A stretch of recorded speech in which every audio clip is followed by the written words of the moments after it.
Indeed, Mr. Laolu Akande joins us now. He is a former presidential aide and a presenter of Channel Television's Inside Sources. And I'm wondering, I was going to say Laolu without the Abiti Aja is here today.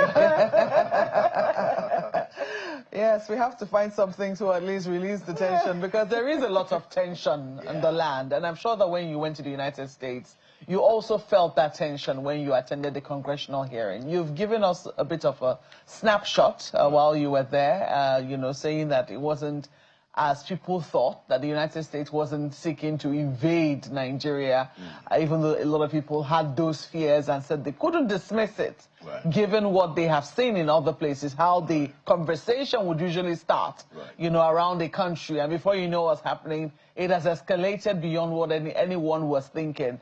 But it does appear now that that hearing has happened. We're hearing more talks. As a matter of fact, I think this week, Nigeria's National Assembly, the House of Reps more specifically, had a conversation, and in attendance were members of the not of the U.S. Congress, but they were members of the diplomatic corps who were admitted into the chambers to listen to the debate around security.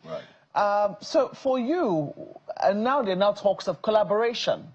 You know, the U.S. is seeking to collaborate with Nigeria on tackling the current challenges that she faces. This is, of course, still not without President Trump still throwing shade at all. So let's describe it as shade, you know, occasionally. But for you, would you say that we have now, first of all, crossed that threshold of initial danger where people thought that, oh, Nigeria was in some form of grievous danger, especially from the outside? And we're now looking to, we've crossed that, and maybe we're now making some progress.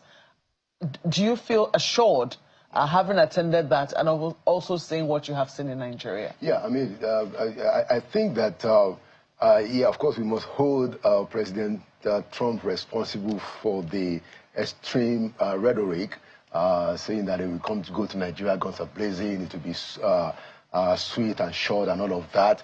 Of course, that escalated the perception, and people felt that it meant an invasion. But I think since the last few days with the hearing, and then, of course, the meeting, the fact that the Americans were actually going to be meeting with the delegation that was led by Mr. Ribadu, and you know, some of the assurances that came out of that, I think it is clearer that, you know, there wouldn't be an invasion of the country. I think what has happened is that the Christians in the United States, they call them the right-wingers, they are the ones behind, you know, what you have seen Mr. Trump do, because that is a big part of his own audience, of his own constituency, as they say. The real base of Mr. Trump's support has a very significant amount of Christian movement and groups. And so he is also playing to their gallery to say that, look, you know, you guys are important to me, you know. And if you listen to the hearing, you know, that was chaired by Congressman Chris Smith last week, you will see that they still kept that narrative of the Christians, but also said that, look, yeah, they are also aware that there are also Muslims that are also victims. So altogether, I think it is becoming clear to your question that it's not going to be an invasion. It shouldn't be an invasion. I don't think it ever was going to be an invasion, but it's going to be an opportunity for Nigeria to work with the Americans and any other person, you know, who can help us, specifically with intelligence and military assistance. And I think we are getting close to that, and that is what we need to do. Well, only yesterday, the president did something we haven't seen in a long time. Even though some people are saying, what does this really mean? He declared a nationwide security emergency. I haven't heard, it's like declaring, some people say, is it declaring a state of emergency across the country? What exactly should that mean when we hear that the president has declared a nationwide security emergency? Okay, two things. The first is that, you know, it's commendable on paper that the president has made that kind of a declaration. Now, it is still short of a state of emergency, and not that I'm calling for a state of emergency. But this is not a state of emergency. This is to say that security issues in the country has become an emergency and is sending a signal that he is sitting up. I commend him. Others say that it is even overdue. What has he been doing before? But hey, look, let's look forward. It's a good thing that he's saying that, look, our objectives in terms of security have become an emergency. That is what it is. It is short of a state of emergency. So he's saying that, look, we've got to do things very fast, and we're going to be avoiding certain procedures or certain regulations that we otherwise cause a delay or that might be an obstacle that we can no longer afford. So we expect the presidential spokespeople and government spokespeople to give us more details of what this will entail. But it's a very important signal to say that, look, I'm sitting up on this matter, and I understand that we don't have time. The fact that the president stopped his trip to the G20 and the AU, sends you a signal that, okay, I think this man is beginning to appreciate, the seriousness of the situation, and that's a good signal, but it is only good on paper until we begin to see on the ground that this is actually changing the circumstances. And speaking of some of the things, sorry, Mark, speaking of some of the things that the president has been doing, the call to cordon some forests. Right. And then, of course, the withdrawal of police for VIPs. He's getting some kickback. Yeah. From a lot of people. We saw someone here on Politics Today talking about that, and of course we're hearing other people saying, look, no, don't do that. We are even the targets as politicians. We heard the former deputy speaker, Honorable Wase, in the House of Representatives. Yes, we're being targeted, so you can't really do this. That there needs to be clarification. Yes. Right. Who are the VIPs that are being spoken about? Exactly. Right. So what do you make of that and the kickback against? Well, there are a few ways to look at it. Because, for instance, I just came back from the U.S. I spent some time with congressmen. They don't have, close security people all over the place. You could walk, a whole street and block with a senator, by himself. You don't see, security people going with them to events and stuff like that. Now, that doesn't mean that they are not being protected, because the whole environment itself, the whole community itself is properly protected. Lawmakers are the representative of the people, and I'm not saying that they ought to be exposed, but I think we have gotten to a situation in Nigeria where we have become more entitled. Those of them in government, representatives, they have become more entitled than understanding the dangers that their own people face. Is it possible, Laolu, that there is we are in a different climate and our situation is different, hence the pushback? I kept saying kickback. Hence the pushback from these people. Maybe we are facing a different kind of climate with different security dynamics than the lawmakers that you saw in the United States. No, certainly, but I think in the first instance, it was a perversion of the process to have policemen to be following VIPs all over the place. It's not done in the first place. That's not the job of a policeman. A policeman is trained to maintain internal security, not to become an orderly, to VVIP. So the president is right. And if you look at what the president said, he didn't say that, look, we're going to leave them unprotected. He said that the well-trained and properly armed NSCDC will do the job, which makes more sense. We need those policemen to do their job in all those ungoverned places, put them there, but make sure that they are also properly kitted and properly trained, and properly motivated. Otherwise, it won't be effective. So we have to tell our representatives, please, understand this thing. Get along with the program. Get NSCDC people in place. Yeah. Don't let us push this thing back. Some people have said, I think ADC have said that, oh, well, it's all grammar. That's what they say. But if you look at what the president has said to say that, look, this will be the replacement, that tells you that he seems to want to make it work, and all of us should support him and the police to make it work. Let's get the police to do the work of police. Not to overflog the matter, but our guest on Politics Today yesterday did say, he made an analogy. He says like getting a nurse to do what a doctor's supposed to do. When we talk about the NSCDC being... No. So that, that's where they get it fundamentally wrong. Yeah. Look, let's say to all of them, it is not the job of the policeman to secure a VVIP. It's never. It's not a job. A policeman is supposed to secure the community. That's the job of a policeman. And so we have perverted the police. And so, Mr. Wase, we are trying to correct what we have done that is wrong, and you should support it. The president has said that we are not leaving you guys unprotected. We have NSCDC who are properly armed to do the job. So don't let us push back on that. We need to line up behind the president on that issue. Let me bring you to the conversations that have been happening at the National Assembly and has been on the lips of many Nigerians. We saw from Saturday, yes, over the weekend when the president started meeting, you know, you already made allusions to the fact that he didn't go for the G20. He asked his VP to go instead. And then we saw on Sunday he had a meeting with his security chiefs, and then shortly after we saw that 52 children, we understand, or is it 51 now, in Niger State escaped. Then the 38 people, the worshippers in Eruku, were freed. And then we also saw the girls from Maga in Kebbi State return. And people have been saying, this is fine. We're still waiting for the full return of the children that were taken from Niger State, because we understand about 300 or so of them were taken.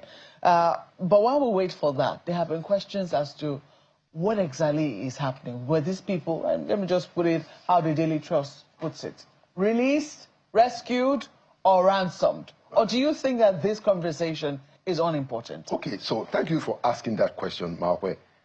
The people who are victims, and this is important, we need to speak to ourselves with some candor. The people who are victims don't care about how their freedom is restored. It's important for all of us to understand that. It is true. Now, and I'm not saying that... Even for the family members. Exactly. Just bring home my children. They don't care. Look, just want our people back. We want their freedom restored. So to that extent, kudos to whatever it is that they did to bring them back. But, yes, we must ask the question that, so what is going on exactly? You know, how is this done? And that is where, you know, as a government and as a people, we got to, you know, dig deeper to say that we hope we are not appeasing these folks, because if you are appeasing them, you know, you are furthering their capacity to do more damage. And this is a conversation that we must have. You know, clearly there is a lot of negotiation that is going on with the terrorists. It's one of the things that I was shocked, you know, in my interaction with U.S. congressmen, that they know all these things. They have details. You know, they have names. As a matter of fact, they are compiling, as we are speaking right now, U.S. government officials, they are compiling lists of Nigerian politicians and other voices in the public space who they are targeting to sanction because of what they have said, or what they have done, or what they have refused to do. So they have inside information. I was shocked at the level of information that it was available about who is doing what in this country. So it's important when you know all of that to begin to say that, look, so what's going on? Why are we, if that is what we are doing, why are we appeasing these people? Is that going to end? It's good for the guy who was released, because I don't care how you get me free, I'm free. So you know, we must commend that. But at what expense? And then is he going to stop the kidnapping, the abduction, the terror? If he's not going to stop it, then we need to have a very frank conversation with ourselves on what to do next. Yeah, and it's a very important thing to have, because only recently, I think it was 2 days ago, in the National Assembly, as a Deputy Speaker, Ben Kalu, who raised this issue of, you know, making sure that we sanction people who negotiate. Not just people, government officials yes. who negotiate, and also who also take part in this unstructured amnesty deals. Yes. And we've seen a lot of that happening with governors in the north. We remember that during the tenure of Governor El Rufai, it was a big issue where he said, look, I'm not going to take part in this. The other governors can do what it is that they're doing, but this is not going to be my modus operandi. So do you think that this is, because when I listened to it, I thought to myself, how is this going to be implemented? How will government, even if this was a law, how is the federal government going to sanction the state government? Knowing that governors even have immunity, you can't even sue them.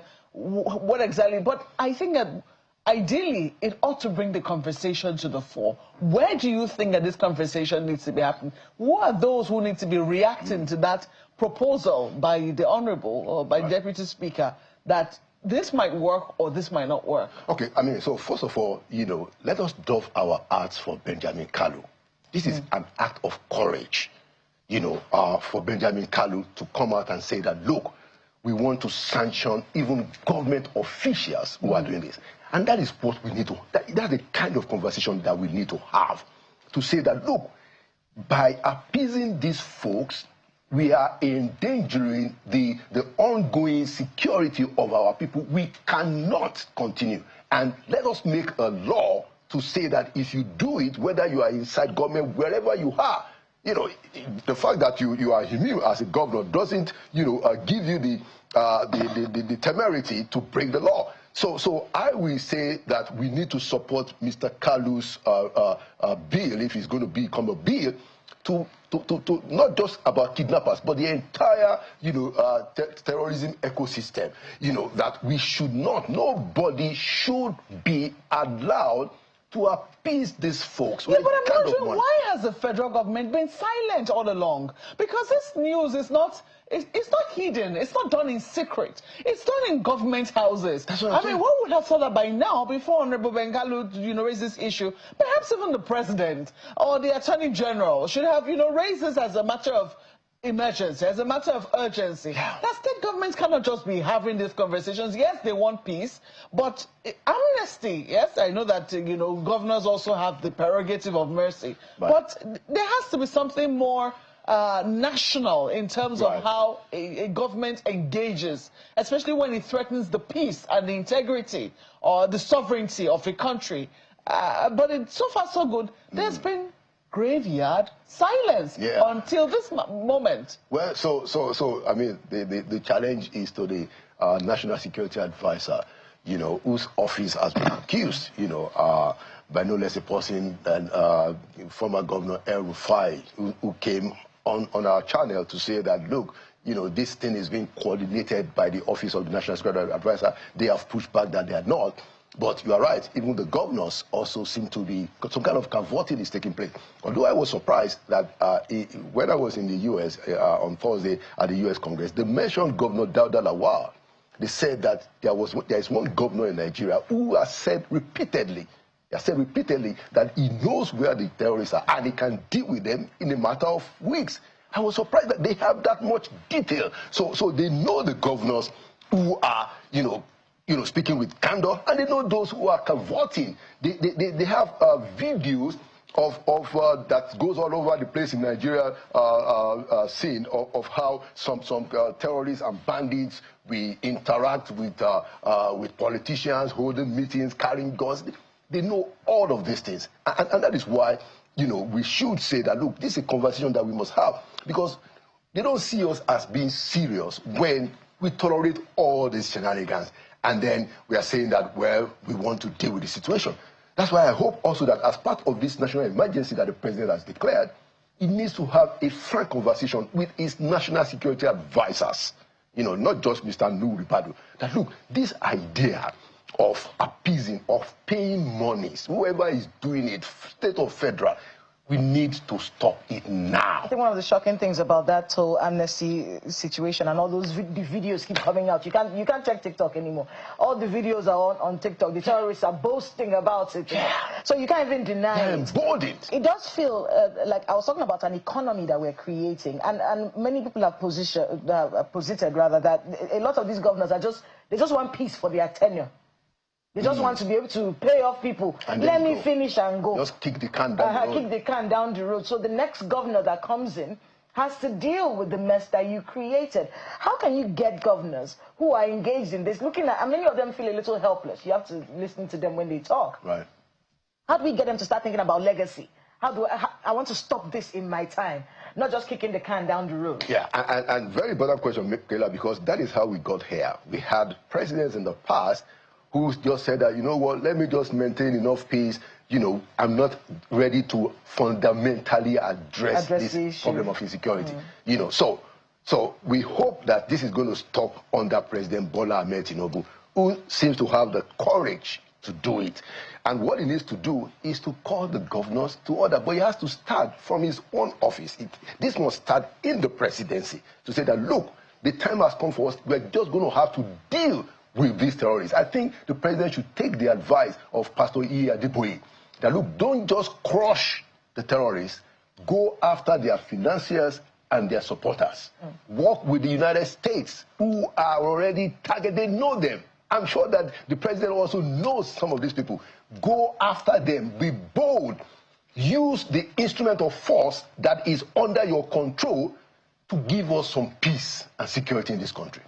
Well, let's just hope that the president, or at least his advisors, are listening to our conversation and can transmit same. I was going to also point the fact that, Southern governors had their Ashwebi meeting yesterday. They had a few things to say on security, but we're out of time. We have to thank you for coming on Sunrise Daily this morning. Mr. Laolu Akande is the former presidential aide and the presenter of Channel Television's Inside Sources. Don't miss tomorrow's edition. You certainly do not want to miss Inside Sources tomorrow's edition.